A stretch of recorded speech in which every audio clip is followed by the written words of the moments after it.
Hey everybody, we are back with more of our sourdough series, and this one I'm really excited for.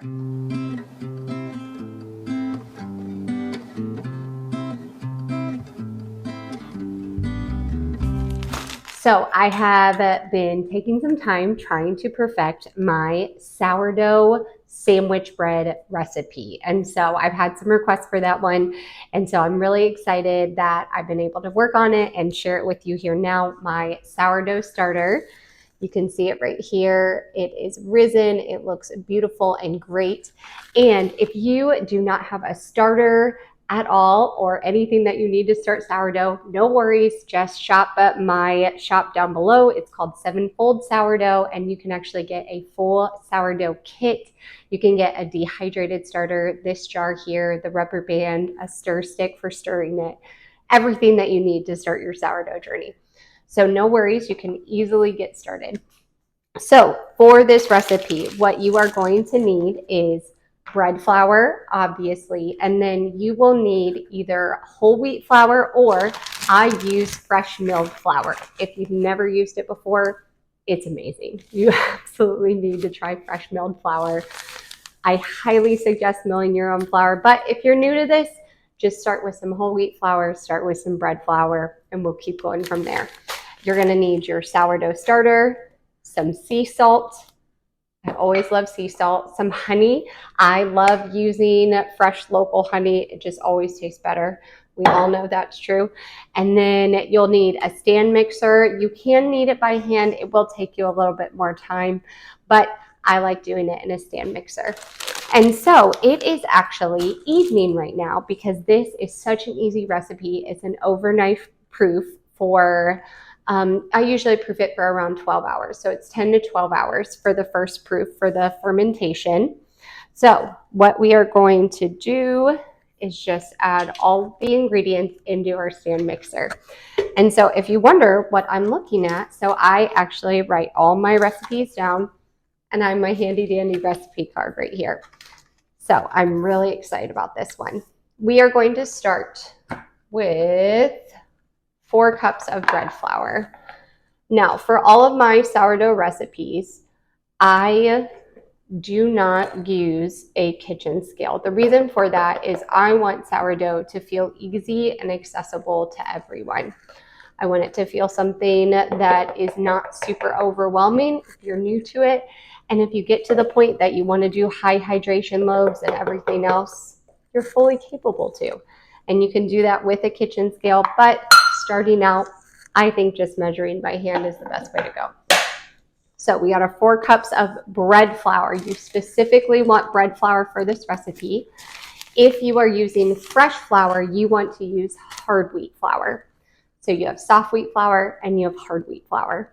Soft wheat flour has a lower gluten content, and typically I use that for biscuits, cookies, baking, just different things like that. Anything I would use all-purpose flour for.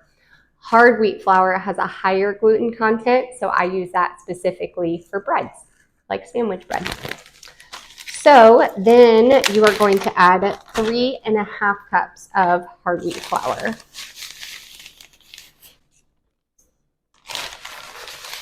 Now your bowl is going to get really, really full here, and that's perfectly fine. It will all fit. It will feel tight, but it will fit, I promise. And then my fresh flour, I actually mill up a big old bag of it, and then I keep it in the freezer for 1 month. If you keep it on the counter, it only lasts for about a week. So I prefer longer, and then I can keep it in the freezer, bring it out whenever I need it, and use it throughout the month. Next, we are going to add 3 tablespoons of honey.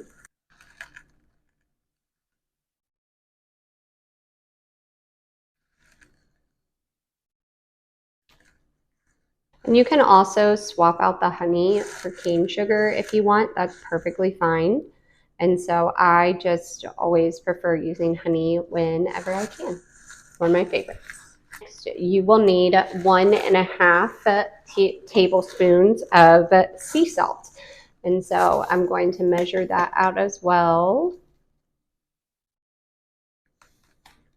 All right, so we just added in our salt, and the next thing that you're gonna want is 1 stick or half a cup of unsalted butter that's been softened. And so you don't want it super hard. And then you're gonna take this butter and you're just gonna slice it into small pieces. I just do it into slices, and then I typically slice it up into small cubes. All right. It doesn't have to be perfect. They're all just going to get mixed in, and then you're going to add all of those pieces to your bowl as well. Then we are going to add, after I get those in, butter's always so sticky, but it's so delicious and definitely needed. Next, we're going to add 2.5 cups of warm water. Let's get that all in. And then last, but definitely the most important, you need your sourdough starter. So you want your sourdough fully risen all the way up. As you can see, mine has over doubled. And then you're going to measure out 1 cup, and we're going to add that in.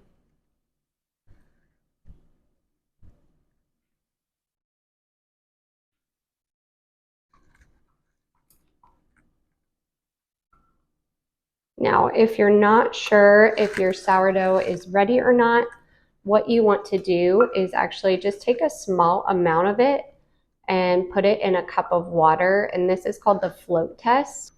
And if it floats, it's ready to go.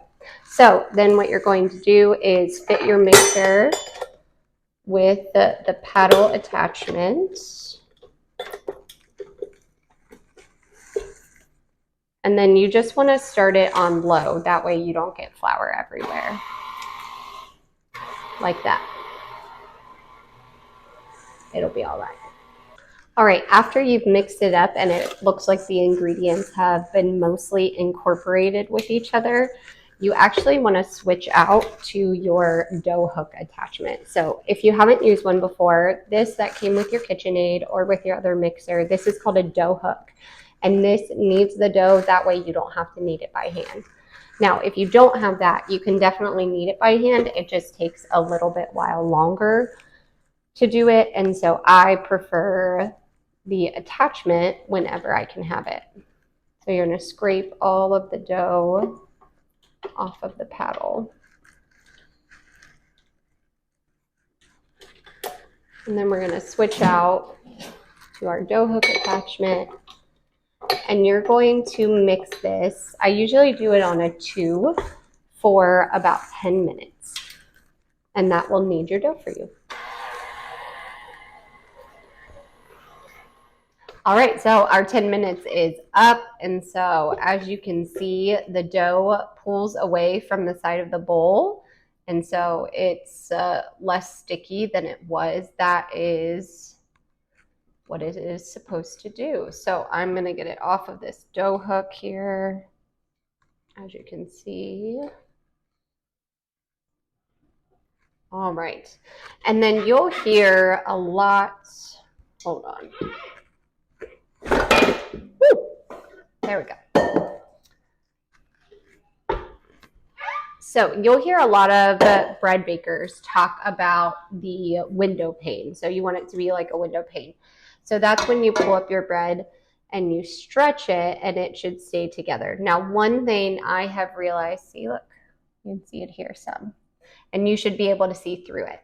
One thing I've realized using fresh flour is it is more difficult to get a window pane because of you left the bran and all of the granules in the flour, so it's a much thicker flour, if that makes sense. So you want to get as close as you can, but if your window pane is not perfect, that is not a huge deal with fresh flour. The sandwich loaves will still turn out great. So next what we are going to do is take all of this dough and you want to transfer it. So what I do is I take just a little bit of avocado oil spray just to help it not stick so much. All right, so you are going to scrape all of that dough into the bigger bowl.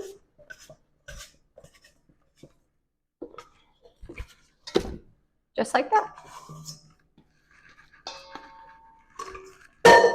All right, so that's what my dough looks like.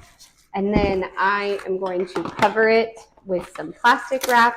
You can also do a towel, but it's more likely that your bread is going to dry out some because you are leaving it out for 12 hours, 10 to 12 hours. So I choose just to cover it with just a little bit of plastic wrap just to make sure it doesn't dry out. And then we are going to leave this on the counter overnight for 10 to 12 hours. And then we're going to come back tomorrow. We're going to shape the loaves. We'll do the second proof, which is about 2 to 4 hours. We'll bake them and you'll have delicious sourdough sandwich bread. All right, guys, so we are back. It is the next day. My bread has been proofing. It has risen a whole lot. Oh my goodness, look at all that bread. That's amazing. So one thing I don't know if I mentioned, this makes 2 loaves. The reason for that is so that you can slice your loaves and you can have some in the freezer. That way you don't feel like you're making bread all of the time. I don't know about you, but our family has 7 people. We have 5 kids. So we go through bread like it's our job. It's crazy. So you're going to need 2 loaf pans. So I have 2 here. And what you can choose to do is you can either line your pan with some parchment paper like this one here, or you can choose to butter your pan. So I'm going to show you both ways because both ways lead to a great loaf of bread. There is nothing superior about one way or the other. I have done both, and I want you to see that it doesn't really matter. Both are going to lead to a wonderful product. There's that. Our pan is buttered. It is ready to go. We have our 2 loaf pans here, and I'm going to set those to the side a little bit so then you can see me divide the loaves and what I do next. So what you want to do is you want to take your loaf and put it out onto your surface, a clean surface, and then we're just going to divide it in half. This doesn't have to be an exact science. You don't have to weigh it. Just do approximate, and that'll be perfect. So we have 2 of them, and then what you're going to do is you're going to do what's called laminating the bread. So we're just going to take the bread and we're going to stretch it out into a big old rectangle. And you don't want it to tear. It doesn't have to be giant. As you can see here, this is my rectangle for my loaf. And then what we're going to do is we're just going to roll it up.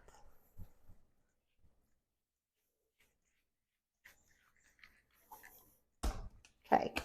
Now, if your ends are too long for your loaf pan, just fold them in. And then you're going to take your loaf and you're going to set it inside of one of your loaf pans. And it'll look like this here. All right. And then we're going to do our second loaf. Whoop. There we go. So let's stretch it out right here. All right, see, it's all laminated out, and then we're just going to roll it up once again. And that's very simple. And then I have my second pan. This one is with the butter, and we're going to set it in the pan. And then next, what you want to do is you want to take both of your loaves, and you're going to cover them with a cloth, and you're going to leave them to proof from 2 to 4 hours. You want them to about double in size, not quite, but definitely fill up that whole pan. So then we're going to do that. Then we're going to bake our loaves. So I'll be back and see you here in a couple hours. All right, so we're back. It's been about 3 hours, and so it's in between that 2 to 4 hour window where you wanted to leave your bread to proof. So let's check these out. Oh my goodness, these look awesome. Look at these loaves right here. These both look so good. I'm very happy with them. So now what I am going to do is I'm going to bake these loaves at 375 degrees Fahrenheit for 45 minutes. And then I'm going to bring them out and we're going to have the most gorgeous sourdough sandwich bread loaves. I cannot wait for you to see them. All right, so my loaves are done. Here they are. Oh my gosh, these are just beautiful sandwich loaves. They are piping hot. I just took them out of the oven. And so what I'm going to do is take them out of their pans. So here is the one with the butter. It just slides right out, as you can see. It's very hot, so you want to be careful. There's that. And here is the one with the parchment paper. Slides right out as well. very beautiful brown crust. As you can see here, they just look so great. I am so happy with these loaves.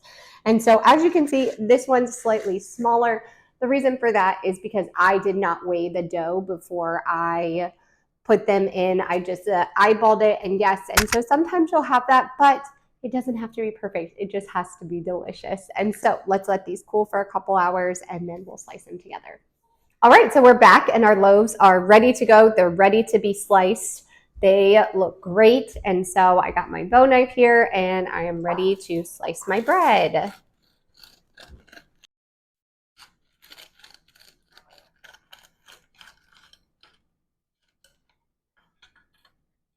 And there you have it, some gorgeous pieces of sourdough sandwich bread. So my favorite thing to do with this bread, like I said before, is to freeze it.